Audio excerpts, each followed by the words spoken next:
On the day my team and I won the big project bid, my girlfriend, Sarah, came to me with an idea. She wanted to help her ex, Ben, boost his work performance record, and she suggested that I should add his name to the proposal I had worked so hard on. She said it would help lighten my load on the project. Instead of getting angry, I just laughed. I decided to give her ex the entire proposal, the one I had poured 6 months of my life into. Adding his name wasn't enough for me. From that moment on, he would be the only person in charge of the project. For a little while, everyone around me probably thought I had lost my mind. But what they didn't know was that I was the only person who truly understood the complex technology behind the proposal. Without my knowledge and input, the entire plan was like a house of cards waiting to fall down. Soon enough, Sarah and the company would default on the contract and end up deep in debt. "Oh, Alex, you're finally here.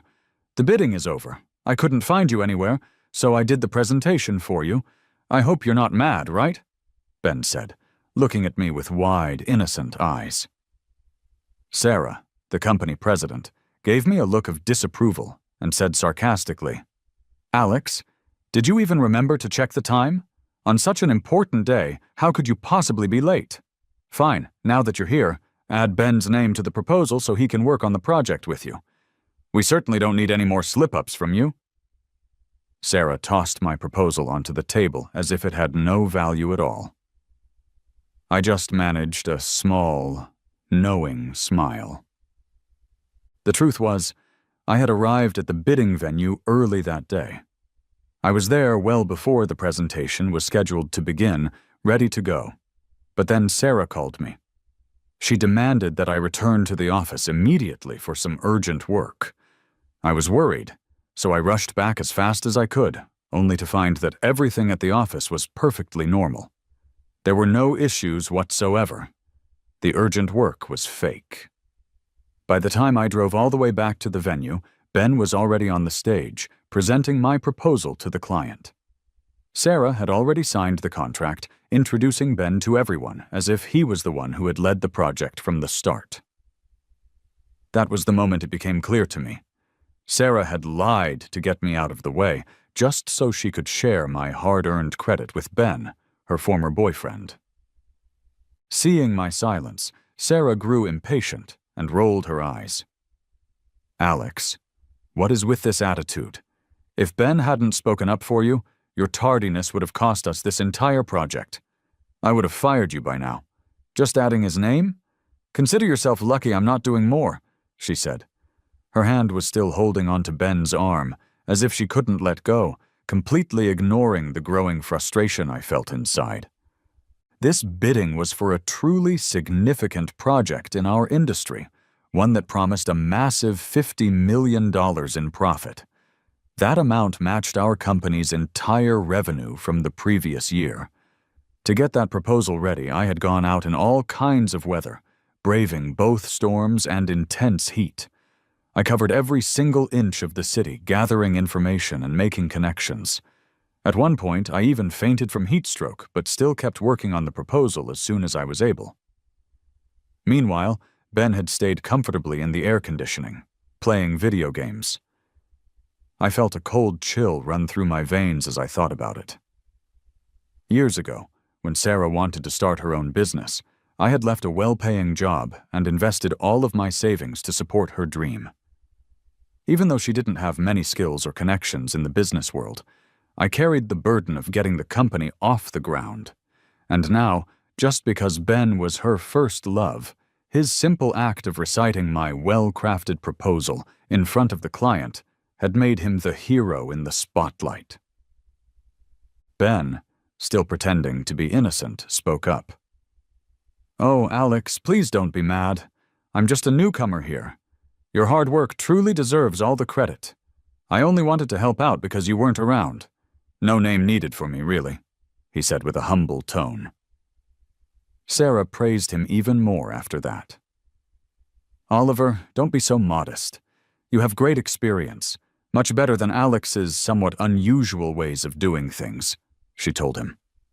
I almost laughed out loud. I knew for a fact that Ben's resume was completely fake. Only Sarah seemed to see him as some kind of valuable idol, protecting him from even the slightest hint of difficulty or criticism. Seeing me trying to hold back a laugh, Sarah frowned, belittling me further. "Alex, you have no right to laugh. You've achieved a little bit and suddenly forgotten where you came from. You will add Ben's name, or I will find someone else who is more capable to handle this project," she said with a harsh tone. Under Sarah's sharp criticism, I felt a mix of emotions, a painful tearing inside. Sarah seemed to have completely forgotten those difficult early years when it was just me, working tirelessly to support the business. Now, with a big breakthrough finally happening, all she wanted was to replace me with her cherished ex-boyfriend, acting as if they were simply picking up their relationship right where they had left off years ago. Taking a deep breath, I started to walk towards Ben. Some of my colleagues nearby quickly grabbed their phones, ready to record what they thought would be a dramatic confrontation. But when I reached Ben, I stopped. With a small smile, I took the proposal and deliberately crossed out my own name. "Adding a name isn't going to be enough," I announced clearly. "The project is now entirely yours, Ben." The people watching were stunned into silence. Some were so surprised they even dropped their phones. Everyone in the company knew my reputation for hard work and dedication. This project, with its $50 million in profit, was an enormous deal for us. Most people assumed I was somehow mocking Sarah's choice or making some kind of sarcastic point. Sarah recovered quickly, thinking I was just bluffing or trying to challenge her. Angrily, she demanded, "Alex, what exactly do you think you are doing? I am the president of this company. You can't even handle a few simple words now? In front of all these people, are you trying to rebel against me or something?" I watched Sarah, who was practically fuming with anger, and found the whole situation incredibly ironic. She was actually mad that I was willingly giving up the lead position on the project. Shouldn't she have been happier? I mean, this decision allowed Ben, her little sweetheart, to stay right by her side openly. Wasn't that what she had wanted all along? Ben, standing nearby, looked at the project plan with undisguised greed in his eyes, but he still managed to put on a show of fake humility. "Oh goodness, Alex, are you upset? I truly only wanted to help out. I had no plans at all to take your place," he said, trying to sound concerned. "Everyone knows you're a veteran at this company. If I somehow offended you, I will resign right this very moment." Seeing Ben's phony performance, I couldn't help but chuckle quietly to myself. He was talking about resigning while gripping onto my project plan, as if he was terrified the money might somehow slip through his fingers. I held back my true feelings of disdain and casually reached out, grabbing Ben's arm lightly. "Ben, what are you talking about? You're thinking too much about this," I said, still chuckling softly. "I'm just genuinely relieved that you are here to help out. Why would I be angry? I'm getting older now, and I can't handle working late nights like I used to.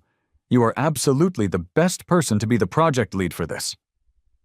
Sarah raised an eyebrow, giving me a suspicious glance, trying to figure out if I was showing any hidden displeasure or anger.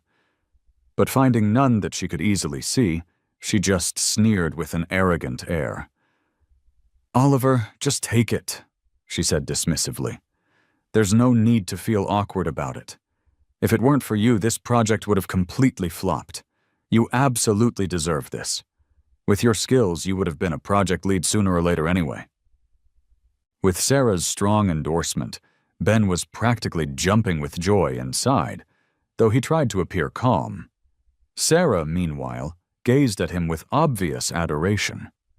Seeing this, I couldn't help but scoff inwardly. Sarah was completely head over heels for him. Ever since she brought Ben into the company, all she seemed to think about was their romance, completely neglecting the actual progress and needs of the business. She didn't even realize that this project wasn't some kind of gold mine waiting to be claimed, but more like a hot potato that was about to cause serious problems. The client we had won the bid from was a huge, powerful player in the industry, known for having incredibly strict demands. They had specifically chosen my proposal because of the new technology I had mentioned in it, which promised cutting-edge efficiency and results. Even if Ben did take over my proposal and become the project lead, it was completely pointless without the technology to back it up. Without that specific technology, the entire plan was just empty words and wishful thinking. If Sarah messed this up, the industry giant would have absolutely no problem using their power to bankrupt her company completely. Sarah noticed my silence and the fact that I had actually handed over the project without a major fight. She seemed a little uneasy and cleared her throat before speaking. "All right. Since we won the bid, I won't hold your tardiness against you anymore," she announced. "We are having a company dinner later to celebrate. Ben, you are certainly welcome to join us if you'd like." "Alex," she said, raising her chin in a way that made it seem like she was granting me some massive favor, "you can come too." I was almost amused by her attitude. Everyone in the company knew that I was the main person who had contributed to getting that proposal ready and winning the bid, yet I needed her permission to join the celebration dinner? Seriously? Why would I even waste my time pretending to celebrate with these two fools? Just as I was about to politely decline her invitation, Ben suddenly seemed to remember something important. He acted all confused and surprised.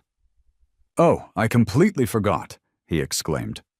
"The client asked me to deliver some of the proposal materials to their office. Maybe you guys should just go ahead to the dinner without me. It's really no big deal if I miss it." I was speechless at his obvious act.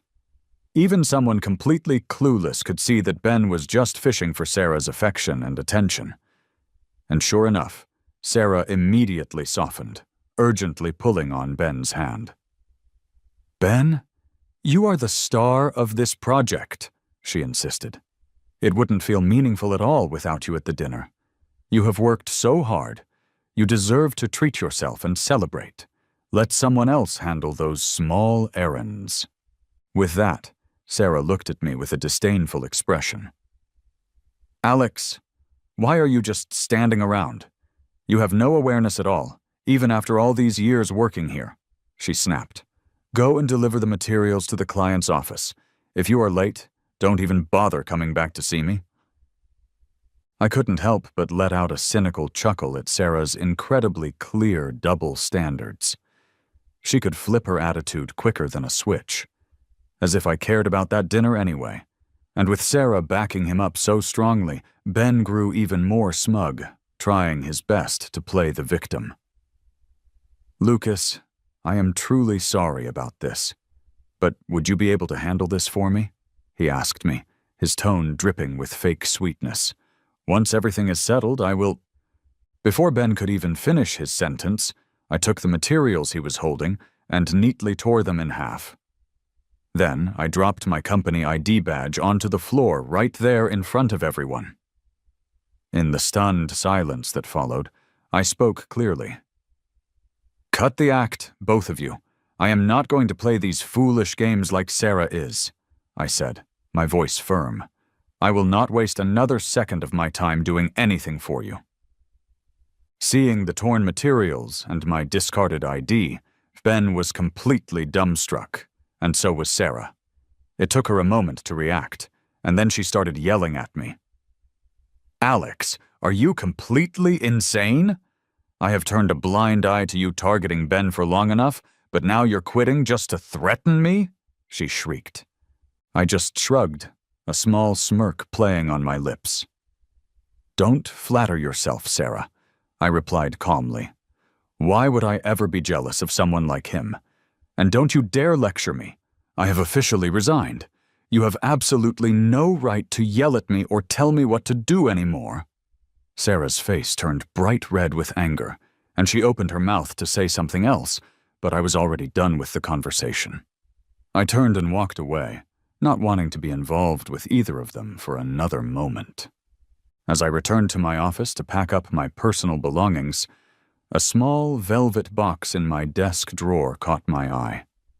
Inside was a diamond ring, It was the engagement ring I had bought a while ago, preparing for this very moment. My plan had been to propose to Sarah once this big deal was sealed and the company was on solid footing. But now, I guess that wasn't going to happen. There was a time, long ago, when Sarah wasn't as cold and heartless as she was now. She used to be full of hope and light, like a little ray of sunshine that always managed to warm me up, even during the most difficult and stressful times of starting the business. Sarah was always by my side. In the freezing winter, when temperatures dropped below 10 degrees, she would wait patiently with me for clients without a single complaint. And after we managed to succeed in some small way, she would happily enjoy some hot, instant noodles with me, genuinely happy with our progress. As the company grew and became more successful, I felt like I owed her so much for those challenging early years. So I gave Sarah all of the company shares, making her the president and putting her in charge. But somehow she forgot all the promises we had made to each other back then. She became more petty, unreasonable, and focused on superficial things. She even brazenly brought Ben, her first love, into the company, acting as if they were simply picking up their old relationship right there in the workplace. Thinking about it all, I sighed deeply. Maybe I should have known all along that Sarah had never truly gotten over Ben, that there was never a real place for me in her heart. It was probably just my own wishful thinking all along. Just as I was about to leave my office for the last time, Sarah's voice cut through the air. "Oh, weren't you just acting so high and mighty a little while ago, saying you wanted to quit?" she said, her tone dripping with sarcasm. "What now? Do you regret it already and want to admit you were wrong?" I turned to see Sarah and Ben standing right behind me.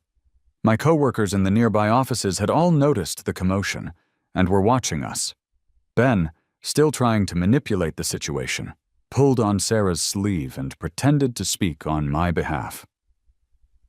"Sarah, Alex must realize he was wrong," he said, trying to sound sympathetic. "Look, he's got a ring in his hand. He must have bought it for you, maybe to propose and apologize." Seeing the ring in my hand, Sarah was momentarily stunned. Then she cleared her throat and said in a haughty voice, "So, that's why you've been acting so strangely today? You're proposing? Well, since you are being sincere about it, I suppose I will reluctantly say yes." Sarah extended her hand, signaling for me to put the ring on her finger. But the next moment I frowned and tossed the ring directly into the trash can nearby. "Proposing to you?" I said, scoffing. "Don't flatter yourself too much." Ignoring Sarah's shocked expression, I picked up the rest of my things and walked out of the company office without looking back. Even as I walked away, I could hear Sarah yelling curses at me from behind. Back at my apartment, I started packing my belongings, ready to completely end things with Sarah for good. But before I could even finish, Sarah barged in furiously, looking like an angry rabbit with her face red and her eyes wide. "Alex, did you lose your mind today?" she screamed at me.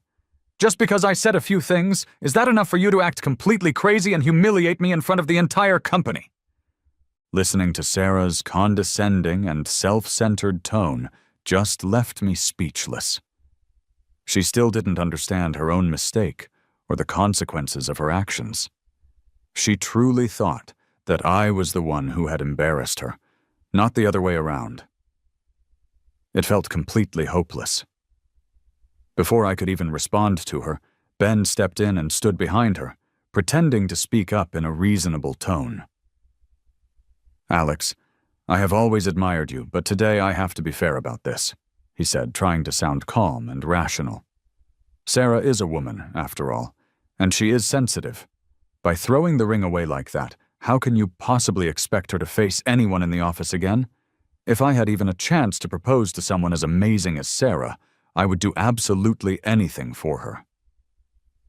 Hearing Ben's sickeningly sycophantic tone almost made me laugh out loud. Was he trying to show off his loyalty to Sarah right in front of me? Before I could say anything in response to him, Sarah gave me a vicious look and said with increasing arrogance, "See, Alex, you have changed, and not for the better.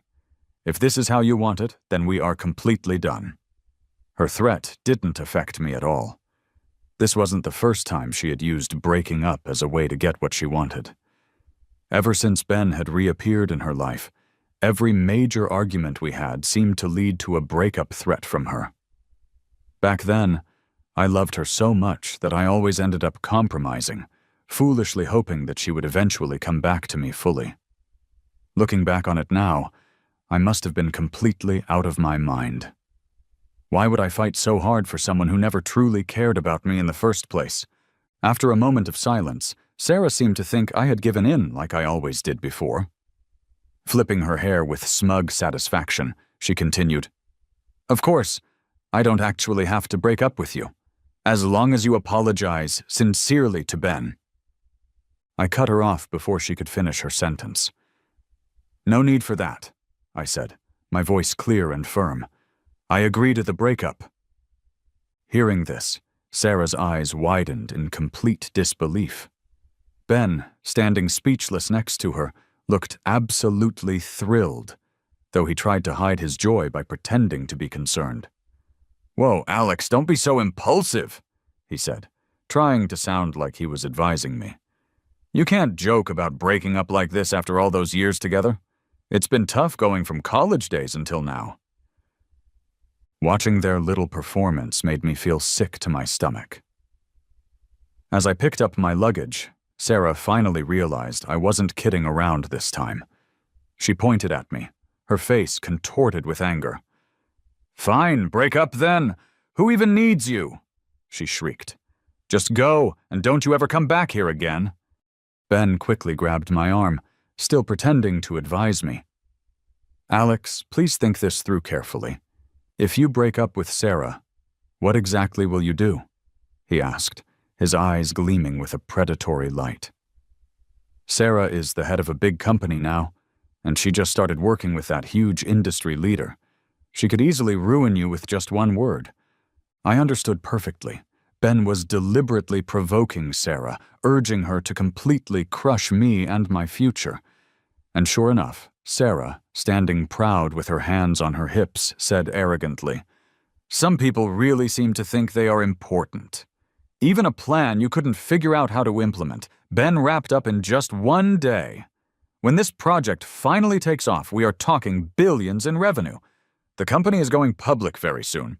What good are you to me now, anyway?" Seeing Sarah acting all smug and confident, I couldn't help but scoff out loud. The company going public? It was more like waiting for complete bankruptcy. Without the critical technology that only I possessed, there was absolutely no way their plan was going to work at all. It wouldn't be long before they realized the massive problem they were facing. Then, the client would sue them for 10 times the amount of damages, sending Sarah and the company straight into financial ruin. Before I could say anything else, Sarah's phone suddenly rang. She glanced at the screen, then raised an eyebrow at me in a challenging way. "Oh, look," she said, a wide, confident smile spreading across her face. "They're already calling. Oh my money's just rolling in now and I can't stop it even if I wanted to." Then, Sarah deliberately put the call on speakerphone, probably to show off her supposed success. But the very next moment, the person on the other end of the line started yelling, their voice loud and angry. "What kind of completely useless, crappy plan is this?" the voice roared. "It is totally impossible to implement. If it is not fully put into action within 3 days, you can expect your company to go under. We will sue you into oblivion." Hearing the angry rant from the client, Sarah was completely stunned. Disbelief clearly written all over her face. "Can't implement the plan? No way, Mike. Is there some kind of terrible misunderstanding here?" she stammered into the phone. Watching Sarah's utterly confused expression, I couldn't help but laugh quietly to myself. She really was so focused on Ben and their relationship that she hadn't paid any attention at all to the actual details of the plan or its feasibility. Back at the meeting, Ben's presentation of the plan had sounded detailed and impressive, but neither he nor the company employees had the slightest understanding of the core technology required to make it work. That was because the technology was a brand new patent that I had just recently acquired myself. It was entirely my own property. Without my direct involvement in the implementation process, the plan was never going to achieve the efficiencies or results promised in the proposal. Meanwhile, Mike, the client on the other end of the line, being a major player in the industry, was not going to put up with any kind of nonsense or excuses. He snapped impatiently, "Enough chatter. One more thing. If your plan cannot be completed and operational in 3 days, we will be seeing each other in court. Be prepared." With that, Mike simply hung up the phone, leaving Sarah standing there, still completely shocked and speechless. Seeing her reaction, I couldn't resist saying something to her. "Weren't you just about to go public with the company, Sarah?" I asked, my tone mocking. "What now? You didn't even notice the massive issues with the plan? Still daydreaming about soaring high with Ben? You should really open those eyes of yours. This technology isn't even available to the public yet. It's still in the experimental patent phase. I was actually waiting for the technology to stabilize fully before surprising you with it at the proposal stage and making our success undeniable. But you decided to do things your own way and completely cut me out. Now, you just wait for that lawsuit to hit. It's coming for you." With that, before Sarah could say anything in response, I turned to leave. But then, Sarah suddenly grabbed my arm. She looked absolutely furious, ready to explode with anger, and demanded, "Alex, you did this on purpose. The company trained you for so long, giving you opportunities. Not only do you completely lack gratitude, but you are also deliberately trying to ruin us. Are you doing what's right by the company or by me, after everything I've done for you?" Listening to Sarah's attempt to make me feel guilty, and her baseless accusations just left me speechless once again. I had already officially quit the company, but she was still trying to hold on to me and shift the blame. I rolled my eyes at her and retorted, "Sarah, did you completely lose your mind when you started dating Ben again? I have already quit the company. You yourself signed off on all my work handover documents.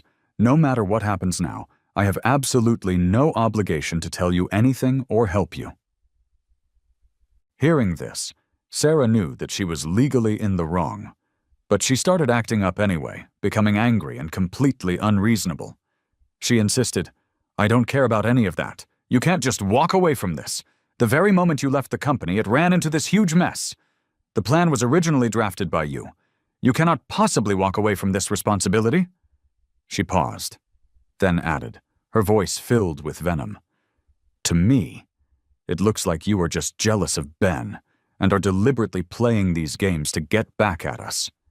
If this project fails because of you, you will cover the entire debt yourself." Hearing Sarah's completely unreasonable and selfish demands, I couldn't help but laugh out of sheer rage and disbelief. I had left the company, and she still wanted to dump all the potential problems and debt onto me. Everything good, she believed, belonged to her, and I was just supposed to be the convenient scapegoat when things went wrong. Thinking about it, I shot back at her.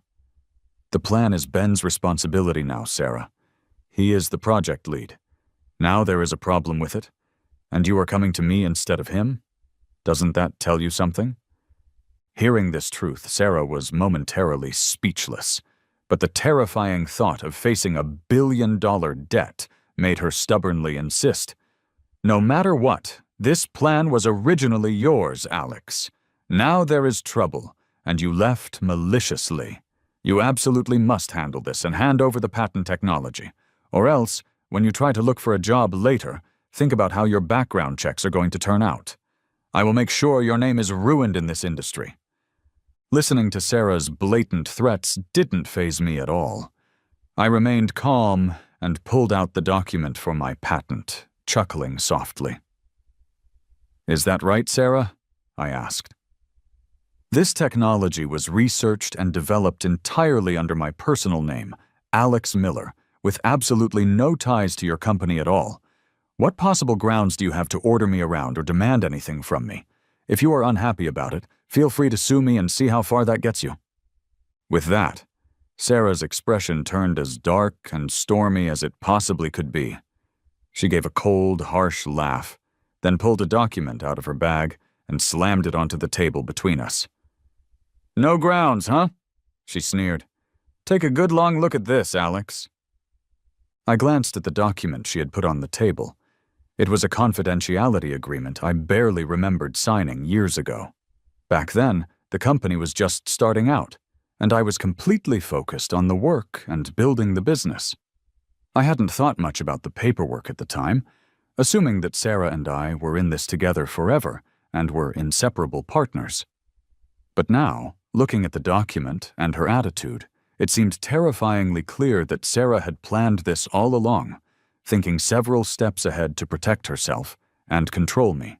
Seeing my silence as I read the document, Sarah became even more cocky and confident, folding her arms across her chest as if she had me completely cornered. "It's all right there, in black and white, Alex," she said triumphantly. "As long as you are looking for a job in this industry, you cannot engage in anything at all related to the company's businesses or technology. Otherwise, you will owe us the penalty fee. That's $500,000, Alex, not a single penny less. You signed it." Seeing this ridiculous and unfair demand made me laugh out loud in sheer disbelief. I had already broken up with her and left the company, and she was still trying to squeeze the last bit of value and control out of me. "Don't push this too far, Sarah," I warned her, my voice low and filled with anger. I was fuming inside, wanting nothing more than to just get away from this cold-hearted, manipulative person. Just then, Ben stepped in, trying to feign some kind of morality and reason. "Alex, a man really needs to have a conscience," he said, trying to sound wise. "Sarah has nurtured you for so long, giving you opportunities. Leaving without a single word doesn't seem right at all. With a company situation like this, just running off after issues arise doesn't make sense. I'd say you'll get more trouble than gain from doing this. Just hand over the technology, or else you won't be able to find work later on anywhere in this field." Listening to Ben's words, I laughed again, this time out of sheer exasperation. Sarah nurturing me? I was the one who had introduced her to the industry, connected her with resources, and built the foundation of the company. Without me, how could she possibly have gotten this far? Not being grateful was one thing. I could overlook that. But trying to completely turn the tables and claim she had nurtured me? Raising a dog would have been a better investment of my time and effort. I took a deep breath, trying my best to calm myself down before I said something I might regret. "Sure thing," I said with a small smile, my tone eerily calm and measured. Sarah and Ben exchanged quick glances, a flicker of surprise in their eyes. I guess they hadn't expected me to agree so easily to handing over the technology. "That's more like it, Alex," Sarah said, clearly thinking she had won. "At least you know what is good for you in the end." She smugly slapped the confidentiality agreement onto the table, strutting around like a peacock showing off its victory. But I drew out my next words slowly, letting my eyes drift between Sarah and Ben before finally settling on Sarah. "I have one condition," I stated clearly. Sarah's impatience flared immediately, a frown creasing her brow. "What condition?" she snapped, wanting me to just get on with it. "Spit it out, Alex." Leisurely, I fished my phone out of my pocket, opened a document I had prepared, and handed it to Sarah. "This," I said, "is a list of all of your expenditures over the past few years that I have covered.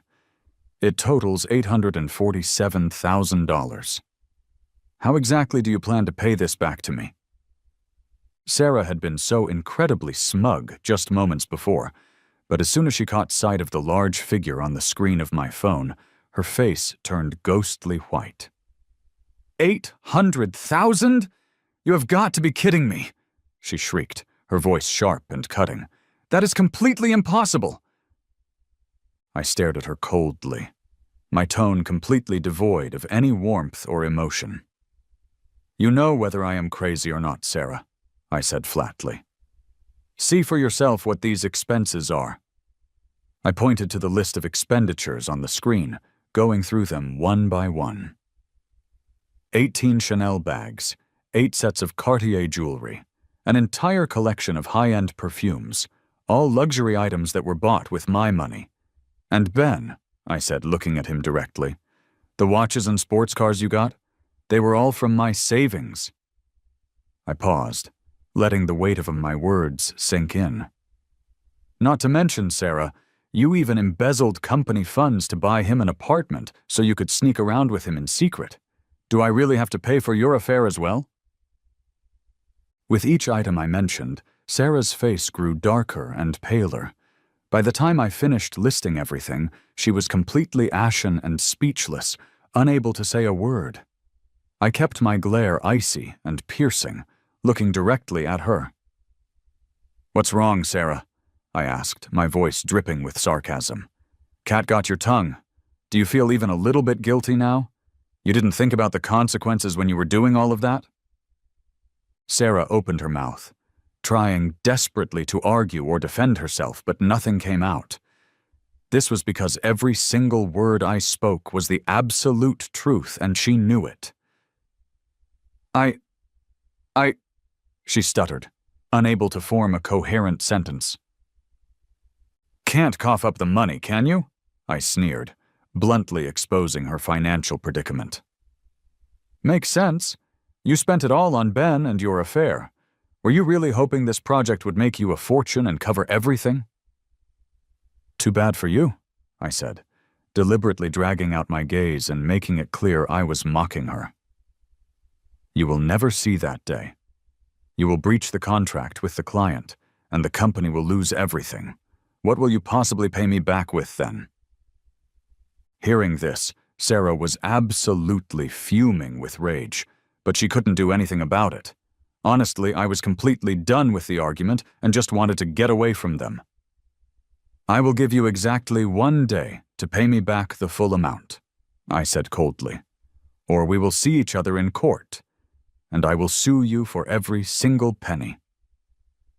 After a moment of stunned silence, Sarah bit her lip, struggling to speak. I don't have that much cash right now, Alex, she said, her voice small. Can you please give me more time? But I had already anticipated that she would use that excuse. I pointed at her house in the distance and chuckled. Then mortgage your house and car to me, I said simply. At this, Sarah's eyes widened in complete disbelief. You're taking advantage of my plight? My house alone is worth $300,000, she shrieked. But I just shrugged indifferently. Call it whatever you want, I said calmly. If I do not see the money tomorrow, you can expect a lawyer's letter delivered right to your door. We will settle this in court. With that, I turned and left, walking away from her while she stood there, trembling with fury at my retreating back. Alex, just you wait, she growled after me, her eyes burning with malice and hatred. I won't let you get away with this. I will make you regret this. She had more to say, I'm sure, but I was already completely over this confrontation and the toxic situation. I just kept walking away, her angry eyes boring into me like sharp daggers.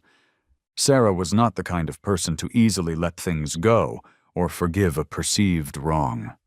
And sure enough, by nightfall, my phone was blowing up with notifications and messages. I had just finished getting ready for bed when I realized that several business partners and longtime friends had either blocked my number or deleted me from their contacts. I was completely puzzled by this sudden development until a text message from Sarah popped up on my screen, taunting me and telling me to check the internet.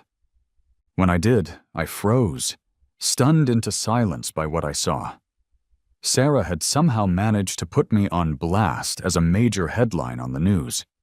She had issued a public statement as the head of the company, claiming that everything that had happened that day was all a malicious scheme that I had orchestrated myself. She claimed that I, as the project manager, had become incredibly jealous of Ben and had retaliated against him by stealing company technology out of spite, causing the project to completely halt and resulting in massive financial losses for the company. She added that I had been rightfully fired from the company and promised that they would be pursuing legal action against me. The comments below the online article were brutal and filled with hatred. "Damn, because of scum like this, it's even harder for the rest of us honest people to find good jobs," one comment read. "Yeah, catch this jerk and I'll personally tear them a new one," another said. "This Alex guy is a real piece of work," someone else wrote. "His wife treated him well, gave him opportunities, but he bit the hand that fed him. You really never know what people are truly like until something like this happens." Another comment declared, "He's the type of person who belongs in jail. Our society should definitely boycott him and make sure he can't work anywhere again." Seeing all the calls to cancel me and ruin my reputation, I felt a strange mix of emotions, but I wasn't truly at a loss. Sarah had truly twisted the facts into something completely unrecognizable. Yes, she had effectively snatched my project away from me, let Ben take charge of my work, and tried to seize control of my patents. But now, she had completely flipped the narrative, accusing me of theft and sabotage to pressure me into surrendering my technology to her. Despite the public backlash, I wasn't fazed by her tactics at all. In fact, I found it almost amusing in a dark way. After all, I wasn't the one who was facing a ticking clock and a massive lawsuit. Without the technology I owned, her company would crash and burn in just 3 days. And sure enough, later that very night, there was a frantic, insistent knocking at my door. I opened it to find Ben standing there. He was still nursing some obvious injuries from earlier in the day, but he had a smug look on his face, as if he had already won. Seeing me staring at the online headline on my phone, he sneered arrogantly. "Hey, Alex," he said, his voice dripping with false concern. "You don't look so good online right now. Is all that public hate getting to you?" I glared back at him coldly. In a quiet, steady voice, I asked him, "What do you really want, Ben? Are you here for money or something else?" Hearing this, Ben just chuckled and nodded. "Ah, talking to someone smart is refreshing," he said, dropping the act a little. "I won't waste words with you, Alex. Hand over your security system technology and I will help clear your name." He paused, and his tone turned sinister as he delivered his threat. "Otherwise, you can just wait to be publicly shamed, ruined, and possibly even thrown in jail." Faced with Ben's so-called offer of clearing my name, I frowned and asked him, genuinely confused, "Things have already happened, Ben. Someone has to take the fall for this mess. Are you really that kind-hearted and generous to let go of everything you have gained from this situation?" Ben just sneered dismissively, a cold glint in his eyes. "Who said I am taking the fall for you, Alex?" he asked, a cruel smile on his face. "There is still Sarah, right? She is the company president. She approved everything from the very beginning. If anything goes wrong, it is entirely her responsibility. All I need to do is manipulate things a little bit and shift the blame, and she won't be able to explain herself or escape responsibility, no matter what she tries to do." Hearing Ben's chilling explanation, I felt a jolt of shock. This guy was completely ruthless, even towards the woman who supposedly loved him and had given him everything. My mind raced as I casually suggested, "Sarah has been so good to you, Ben. She seems to truly love you. Isn't it wrong to betray her like this, after everything she has done for you?" But Ben just waved his hand carelessly, as if it was a minor detail. "Doesn't matter," he said dismissively. Sarah is just a love-struck fool. She was just a pawn for me to use. I was just playing around with her the whole time. Honestly, even spending another second pretending with her disgusts me now. Once I have the money and the power I want, I can find any woman I desire." He showed a flash of genuine disgust in his eyes before impatiently urging me. "Have you decided yet, Alex? You only get one chance to make this choice. Hand over the system, or you are definitely taking the fall for everything."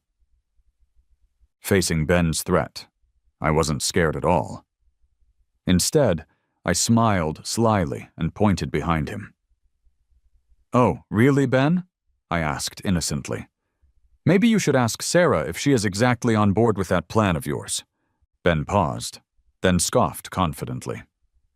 "Don't think for a second that I can't tell you're bluffing, Alex," he said, dismissing my words. "Quit messing around and just hand over the security system, or else I will—" But before Ben could finish his threat, a sharp fruit knife was suddenly pressed against his back. It was Sarah, standing there, her eyes red and swollen with tears. "Ben," she whispered, her voice trembling with disbelief and sorrow. "Why would you betray me like this?" Ben froze completely, mechanically turning his head to look at her. He had clearly never expected Sarah to be there, listening to everything he had just said. "Sarah, let me explain," he said hurriedly, desperately trying to defend himself. "It's not what you think at all." His eyes were wide with panic, and cold sweat was dripping down his forehead. "It was all Alex's doing. He was threatening me. If I didn't agree to his plan, I would have been killed." His voice was frantic and weak, completely unconvincing. Sarah stared at the man she had once loved so deeply, the man she had given everything to. Her heart ached with a pain so intense it felt physical. All their past vows and declarations of love suddenly seemed so ridiculous and meaningless. She closed her eyes for a brief moment, letting the tears fall freely down her cheeks. "Ben," she said, her voice filled with sorrow and disgust. "You disgust me." Sarah's eyes were swollen and red, tears falling like scattered pearls down her pale cheeks. "When have I ever been bad to you, Ben?" she asked, her voice choked with emotion. "I gave up, Alex. I gave up the company's stability for a while. I even risked my family's support for you. What more could you possibly want from me?" Seeing his act completely fall apart in front of her, Ben suddenly laughed coldly, his eyes filled with mockery and contempt. "Stop pretending, Sarah," he said harshly. "Your so-called love is just a transaction, a deal. You needed me to keep the company steady and make it look good, and I needed your money and resources to get ahead. We were both just getting what we wanted from each other. Why act so noble about it now?" Sarah's heart felt like it was being squeezed by an invisible hand, the pain making it difficult to breathe. She had never in her life expected the man she had loved so truthfully to say such cruel and heartless words to her. "Ben," she murmured in disbelief and sadness, "you've really changed completely." "Changed?" Ben interrupted her harshly, a fierce, almost wild look in his eyes. "I never changed, Sarah. I have always wanted just one thing: money. Lots and lots of money. As for you, Sarah, you are of no use to me anymore." While Sarah was distracted by the emotional pain of his words, Ben suddenly grabbed the fruit knife she was holding and quickly aimed it at her chest. "Don't think for a second that I don't know that you have always looked down on me," he snarled, his face contorted with rage. "You were just pitying me, giving me charity and handouts. I don't need your pity, Sarah. Die." The knife gleamed coldly in the light, a terrifying threat aimed directly at Sarah's heart. But just in the nick of time, several figures dashed into the room and tackled Ben to the ground. It was the police, the ones I had called beforehand, arriving just in time to rescue Sarah. Cold handcuffs were quickly locked onto Ben's struggling hands as the officers subdued him. "Sarah, you won't have a peaceful death!" Ben screamed hysterically as he was dragged away. All you rich people deserve to go to hell. You're all fake." His hysterical screams echoed through the room, yet they couldn't completely hide his own underlying fear and desperation. After leaving the police station later, ready to head home, Sarah suddenly appeared, blocking my path on the sidewalk. She looked completely worn out, her once radiant face now streaked with dried tears and smudged makeup. "Alex," she pleaded, her voice choked and raspy, "I am so incredibly sorry. I know now that I was terribly wrong about everything. Please, can you forgive me?" But I looked at her expressionlessly, feeling absolutely nothing inside. "We are already divorced, Sarah," I said simply. "There is nothing more to say between us." Upon hearing this, Sarah began to weep openly, grasping my hand tightly. "No, Alex. We still have feelings for each other, don't we?" she cried out desperately. "After all these years together, are you really willing to just let it all go like this?" I coldly chuckled and gently pulled my hand away from hers. "Feelings, Sarah?" I asked, my voice sharp. "You have the nerve to talk about feelings now? When Ben was framing me and ruining my name, where were you then? Why didn't you stand up for me or defend me? Now that you are down and out and facing ruin, you suddenly remember that I was good to you? Isn't it a little too late for that?" Sarah collapsed onto the ground, tears blurring her vision. "Alex, I know I was wrong. I truly, truly know it now. Please give me another chance," she begged, her voice desperate. "I won't want anything else from you. I will listen to everything you say. I promise, I won't ever betray you again." But her begging and promises only made me feel sickened. "Sarah, there is no future at all for us together," I said, my voice firm and final. "Take care of yourself." I gave her one last look of disgust and walked away, leaving her there. Her cries grew fainter and fainter behind me, and eventually vanished completely into the wind. After this whole terrible situation, Ben eventually got sentenced for his actions. He received a 30-year prison sentence, which seemed like a very long time. But that's what happened. Sarah ended up shouldering most of the massive debt for breaching the contract with the client, and her company was ultimately forced into bankruptcy. Adding to the public mess, someone maliciously edited footage and spread false information online, which led to people spreading even more damaging rumors about me. Because of all this, I even ended up with a criminal record myself, and had to serve 6 months in jail for something I didn't do. When the judge read the verdict in court, I sat there in the gallery feeling absolutely nothing at all. After leaving the courthouse 6 months later, I took a deep breath, savoring the long-lost taste of freedom. In the years that followed, I decided to start my own company from scratch. I gathered a team of like-minded people who were talented and trustworthy, and we worked day and night, putting in all our effort. With the patents I owned and the technology we developed, the company grew rapidly, becoming more and more successful with each passing day. Before long, my company became a leader in the industry, known for innovation and quality. My name started to become synonymous with efficiency and reliability in the field. As for Sarah, I haven't heard a single thing about her since that day. Maybe she is still dealing with the consequences of her mistakes and the debt she incurred. But honestly, that is none of my business anymore. I have moved on completely, focusing on new goals, new adventures, and building a better future for myself.